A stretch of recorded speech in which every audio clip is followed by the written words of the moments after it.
미국 상원의 암호화폐 명확성 법안 통과가 임박했다는 소식이 들려오며 시장 분위기가 긴박하게 돌아가고 있습니다. 백악관이 갈레고와 톰성 상원 의원이 발의한 법안의 주요 조항을 수용했다는 이야기가 퍼지고 있는데요. 단순히 소문으로 치부하기엔 백악관의 공식 지지 발표 시점이 일요일로 전쳐지고 있어 더욱 지목됩니다. 많은 분들이 이 법안의 통과 여부를 두고 XRP의 미래를 점치고 계실 겁니다.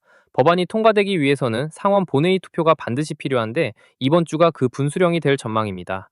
월요일에 본회의 상정이 이루어지고 화요일에서 목요일 사이 투표가 진행될 가능성이 높거든요.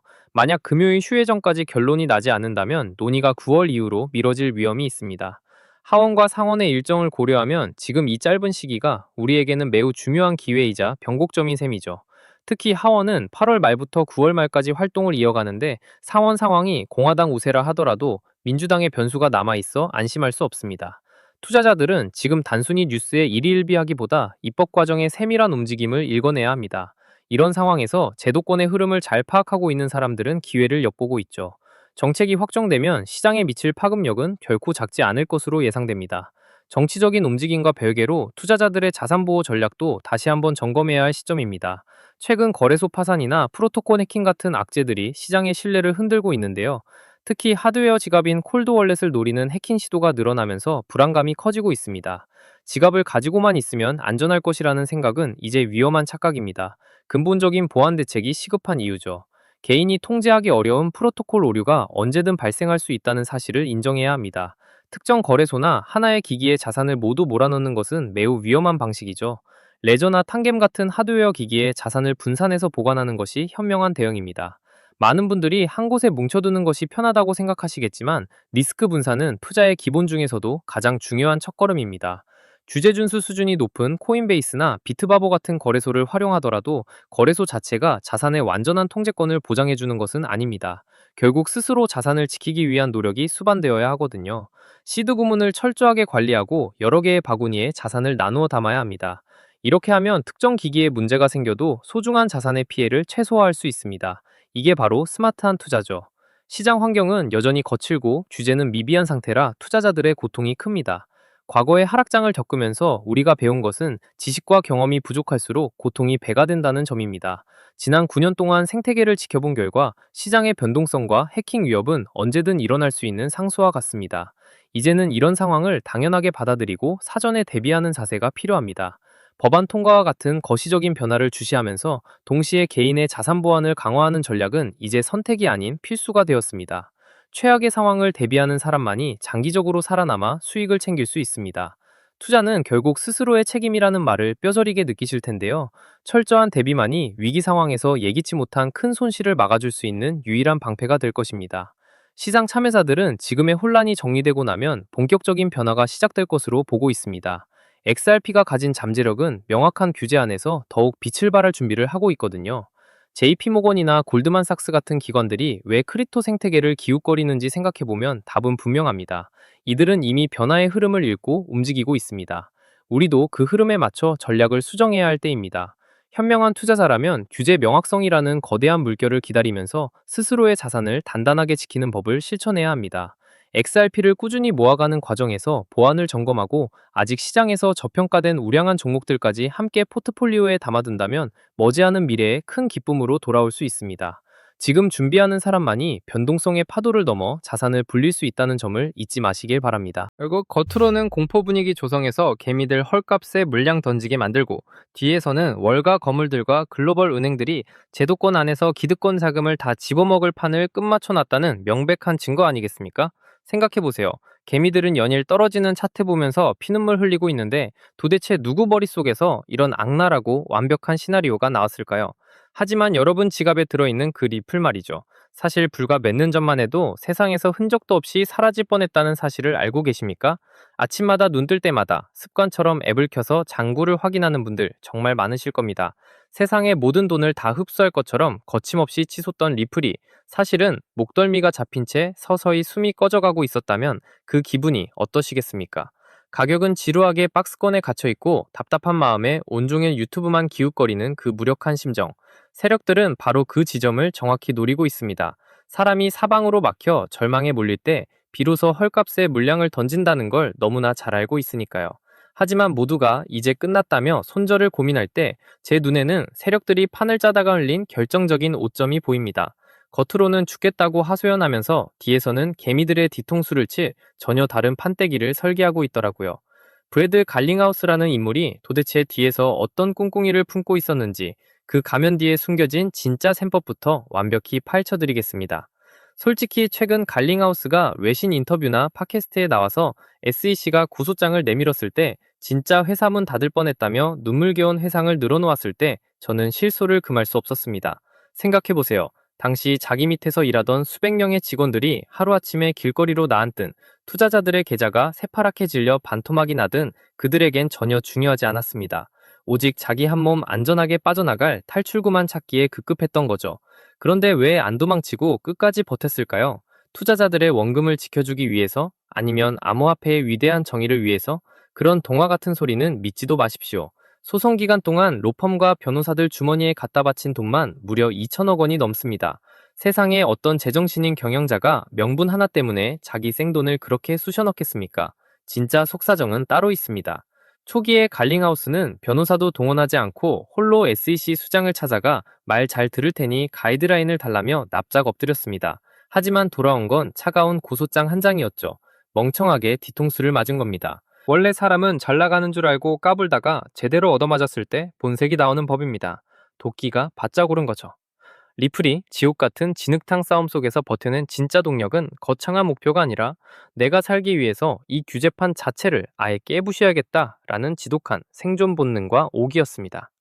그렇게 도끼만 남은 자들이 최근 시장을 상대로 어떤 치밀한 공작을 펼치고 있는지 아십니까? 갈링하우스가 자신의 모교 스포츠팀 유니폼에 리플 로고를 떡하니 박아버리고 대학생들에게 금융교육과 취업 기회를 주겠다고 나섰습니다. 왜 하필 때묻지 않은 대학생들이고 스포츠 유니폼일까요? 아주 명확합니다. 사람들의 일상 속에 침투해서 리플은 코카콜라처럼 너무나 당연하고 안전한 자산이구나 라는 인식을 뇌리에 세뇌시키는 겁니다.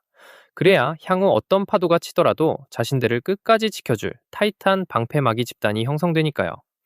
비트코인처럼 금고 속에 고이 모셔두는 황금 덩어리가 아니라 이 지구상에 돌아다니는 모든 자금의 혈관을 자신들이 통째로 통제하겠다는 야욕입니다. 한번 죽다 살아난 자들의 판짜기는 이토록 지독합니다. 갈링하우스는 인터뷰 때마다 기존 금융망은 너무 느리고 리플은 몇 초 만에 수수료 몇 원으로 돈을 보낸다며 자랑을 늘어놓습니다. 참 1차원적인 자랑이죠. 하지만 여러분이 진짜 간파하셔야 할 핵심은 따로 있습니다. 리플사라는 기업이 꿈꾸는 미래는 고작 그런 단순 송금망일지 몰라도 리플이라는 생태계가 가진 진짜 잠재력은 이미 그 경영진의 머리 꼭대기를 뛰어넘었습니다. 갈링하우스는 그저 자신들이 판을 지배하고 있다고 착각하는 수장에 불과합니다. 진짜 무서운 건 그들이 깔아놓은 이 완벽한 결제 도로망 위로 글로벌 거대 자본이 무섭게 쏟아져 들어오고 있다는 점입니다. 비트코인이고 리플이고 매일같이 음봉만 찍히면서 박살이 나고 있는데 진짜 이제라도 손절치고 다 던지고 나가야 하나 속 많이 타시죠? 차트는 무너지고 커뮤니티에는 곡소리만 터져나오고 있죠.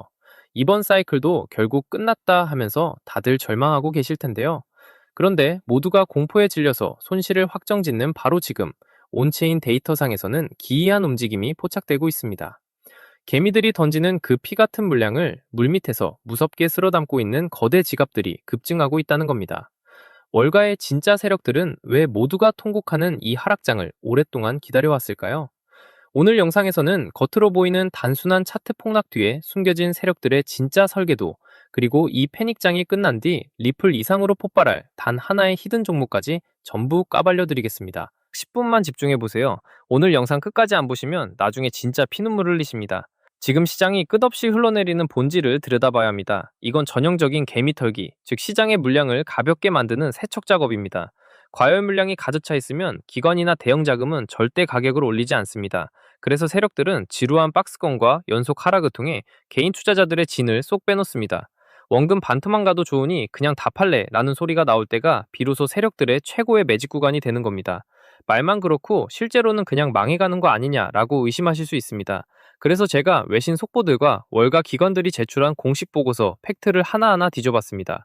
핀테크 뉴스 홍콩 속보에 따르면 리플이 일본 금융청의 정식 승인을 통과해서 일본 최대 금융그룹인 SBI 그룹과 손잡고 자체 달러 스테이블 코인인 RLUSD를 일본 시장에 공식 출시했습니다.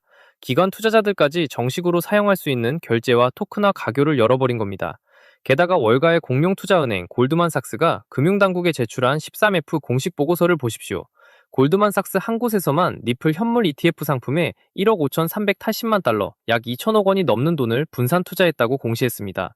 밀레니엄 시타델 같은 세계 최고 헤지펀드 30곳이 지금 리플 ETF를 쥐고 있고, JP모건은 이번 ETF 사이클 동안 최고 84억 달러 이상의 자금이 유입될 것이라는 전망 보고서까지 내놨습니다. 겉으로는 공포를 조성해서 개미들 물량을 헐값에 뺐고, 뒤에서는 기득권 자금을 집어먹을 판을 끝마쳐놨다는 명백한 증거입니다. 자, 그렇다면 왜 월가 기관들은 리플 레저를 고집할까요? 핵심 정답은 RWA, 즉 실물자산 토큰화와 리플 스테이블 코인 RLUSD에 있습니다. 세계 최대 금융기관들이 말하는 차세대 먹거리가 바로 미 국채, 금, 부동산 같은 실물 자산을 블록체인 위로 올리는 RWA 시장입니다. 리플 레저망 위에서 움직이는 토크나 실물 자산 규모만 이미 수조 원대로 폭발적인 성장을 기록하고 있습니다. 단 몇 초 만에 끝나는 전송 속도, 1원도 안 되는 수수료, 그리고 RLUSD가 완벽한 결제 인프라로 뒷받침되고 있기 때문입니다. 실제로 최근 JP모건, 마스터카드, 온도파이낸스, 그리고 블랙록까지 리플 레저상에서 실물 자산을 실시간 결제하는 대형 인프라 이사를 진행하고 있습니다. 가상자산 시장이 단순한 개미들의 투기판에서 월가의 진짜 실물 자산이 24시간 청산되는 글로벌 금융의 도로망으로 리모델링 되고 있다는 현실입니다. 많은 분들이 수수료가 저렴한데 리플에게 무슨 이득이 되냐고 물으시는데, 바로 여기에 월가의 진짜 묘수가 있습니다. 리플 레저망상에서 RLUSD와 RWA 트랜잭션이 실행될 때마다 수억 단위의 국경 간 유동성을 집어삼키는 유동성 브릿지 역할이 작동하게 됩니다. 시중에 도는 기관 유동성이 팽창할수록 통행료이자 담보 역할을 하는 자산의 가치는 기하급수적으로 폭증할 수밖에 없는 독점적 자물쇠 구조를 가지고 있는 겁니다. 그렇다면 하락장이 끝나고 시장이 대세 상승장으로 돌아설 때 과연 어떤 종목이 가장 미친 듯한 폭발력을 보여줄까요? 덩치가 이미 수십조 원대로 커진 리플 본체는 2배, 3배 오르기도 무겁습니다. 진짜 단돈 5만 원, 10만 원만 묻어두어도 계좌 앞자리를 완전히 바꿔버릴 수익률은 RLUSD와 RWA 자금이 유입될 때 그 유동성을 가장 먼저 흡수하도록 설계된 생태계 연동 히든 종목에서 터지게 됩니다. 과거 비트코인이나 이더리움 디파이 장세 때도 본체 코인이 2배 오르는 동안 하위 레이어 및 인프라 종목들은 50배, 100배 이상 폭발했습니다. 지금 뉴욕 월가의 퀀트 펀드와 기관들이 개미들 몰래 싹쓸이 매집하고 있는 종목이 바로 이 리플레저 기반 RWA, RLUSD 핵심 수혜 프로토콜입니다. 기관 자금이 유입될 때마다 수수료로 쓰인 토큰이 즉시 소각되어 시중에 도는 물량이 순식간에 사라지는 구조입니다. 수요는 폭발하는데 공급은 매일 줄어드는 구조적 수급 방정식이 완성되어 있는 거죠. 게다가 현재 덩치는 바닥권 헐값에 형성되어 있습니다.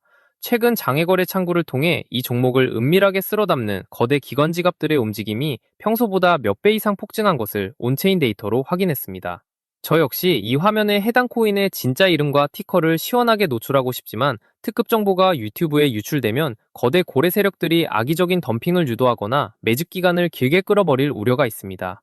그래서 오늘 영상 끝까지 시청해주신 핵심홀더 구독자분들에게만 100% 무료로 이 정보를 공유해드리기로 했습니다. 스마트폰으로 보고 계신 분들은 영상 제목 옆 더보기를 누르시면 파란색 웹링크가 나타납니다. PC로 보시는 분들은 아래 고정 설명란이나 댓글창에 파란색 하이퍼링크를 확인하시면 됩니다. 링크를 클릭해 간단한 양식을 남겨주시면 제가 직접 확인하는 대로 해당 히든 종목의 정확한 명칭과 최적의 매수 타임라인이 담긴 분석 보고서를 문자로 전송해 드리겠습니다. 저는 단돈 1원도 요구하지 않으며 어떠한 유료 리딩방으로도 유도하지 않습니다. 저 역시 과거의 시장 메커니즘을 몰라 전 재산을 날리고 내몰렸을 때 대가 없이 자본시장의 눈을 뜨게 도와주신 멘토님이 계셨기에 다시 일어설 수 있었습니다. 오늘 전하는 이 작은 불씨가 동지 여러분께 다시 일어설 희망이 되길 바랄 뿐입니다. 훗날 결실을 보신다면 채널 구독과 좋아요 눌러주시고 수익금의 일부를 어려운 이웃들에게 나눠주시면 됩니다. 투자하실 때는 절대 무리하지 마시고 주말 외식 한번 아낀 3만원, 5만원 정도의 여유 자금으로만 접근하십시오. 일상에 지장이 없는 편안한 마음가짐이 세력의 흔들기를 무력화하는 진짜 무기입니다. 정보가 과열되지 않도록 지인이나 커뮤니티에 섣불리 소문내지 마시고 조용히 선점하시기 바랍니다. RWA와 RLUSD라는 거대한 수혜의 톨게이트를 선점하고 오늘 영상을 완주하신 여러분이야말로 다가올 상승장에서 가장 크게 웃게 될 주인공입니다. 지금 바로 하단 설명란에 파란색 링크를 누르는 그 작은 결단이 여러분의 미래를 바꿔놓을 시발점이 될 것입니다. 지금 즉시 아래 링크를 확인해 보세요. 기회는 준비된 자에게 찾아오고 부는 행동하는 자의 몫입니다. 남들보다 한 발 앞서가는 여러분의 선택을 끝까지 응원하겠습니다. 긴 시간 집중해 주셔서 진심으로 감사합니다. 성공 투자하십시오.